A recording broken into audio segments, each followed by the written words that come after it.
Hey there, hero. It's David H. Lawrence, the 17th, and today I want to talk to you about something just doesn't the description doesn't make sense until you hear me out on this, okay? So, I want to talk to you today about the teaching and restorative nature of failure. So, I had a chance to teach recently at the Groundlings, which is a world famous improv and sketch comedy school here in Los Angeles. And I was teaching getting started in voiceover. They do a thing every year where they have people that teach adjacent to what they teach. Like they don't teach voiceovers, so they have somebody come in. They don't teach audition technique. They have somebody come in. I'm the person they have come in to teach voiceover. And I do it every year. I've been doing it for maybe 3 or 4 years now. Lovely opportunity to help people get started in voiceover. And one of the things that I was able to incorporate this year that I haven't done in the last few years is the idea of the fourth key, which is mindset.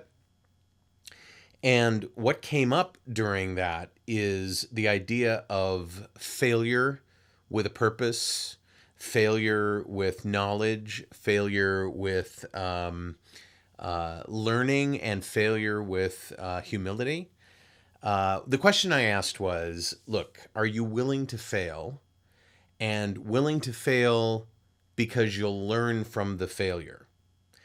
And a lot of hands went up, not everybody, but a lot of them went up. And I asked the people in general, the students that were there, I said, in general, do you learn more from your consistent successes, or do you learn more from your failures? And it made them stop and think. I saw a lot of cocked heads, a lot of eyes going up in the air, because this concept is something like you'd think, okay, success, that's great. I'll keep doing that over and over and over again, which is certainly something you can learn from. Do this one thing the same way every time, and you'll usually experience success. And in terms of my definition of success, do more of what works and less of what doesn't. You want to know what works, and you want to know that it's consistent and it's not just a one-time thing. But it's been my experience, and I wonder if it's been yours, where you learn a lot more from when things take a hard left turn. Things just don't go well. When you're able to see what you couldn't see until the failure occurred. This past week, I gave this free class on getting started in voiceover, leading up to the registration period being open for my new classes. And the very first day, things went horribly wrong.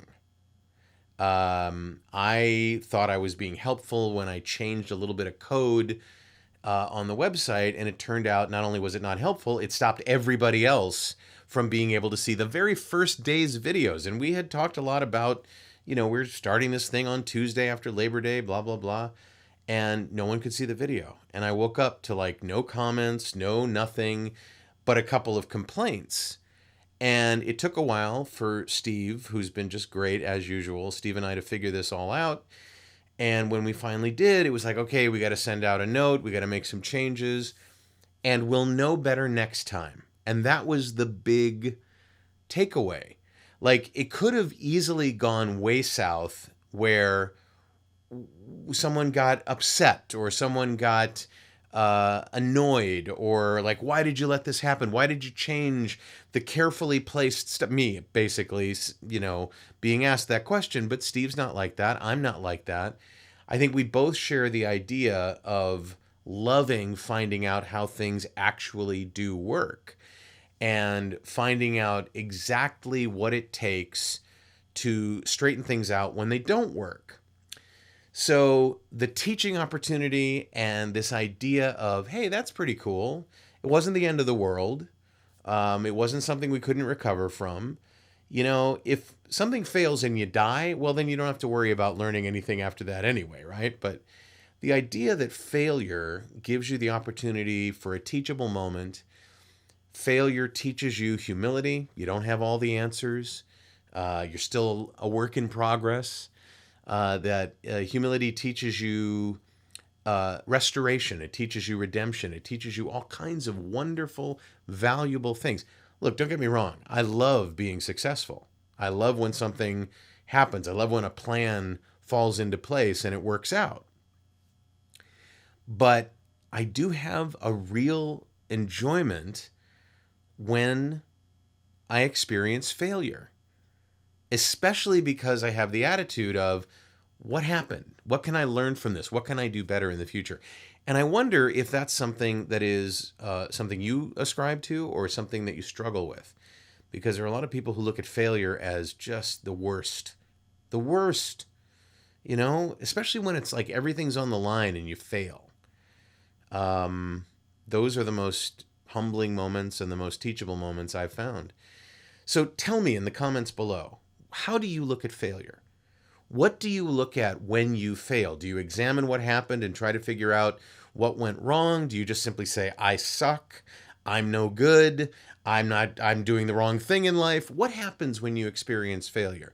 And do you find it as, I'm not going to say enjoyable, but acceptable and almost noteworthy when it happens? Let me know. Comments below. Happy to hear from you. If you want to join my list and get notified when these videos come out, we're doing one a day for the rest of the year. And we're doing pretty good on this. We're up to number, 252 at this point. So we're doing okay. We're meeting the challenge, right? And of course, this week is the week that if you want to study with me in the VO Heroes Pro membership, check it out at voheroes.com/2019. We'd love to have you as one of our new class members, and I'd love to help you in your pursuit of voiceover. I'm David H. Lawrence, the 17th. I thank you so much for watching, and I will talk to you tomorrow.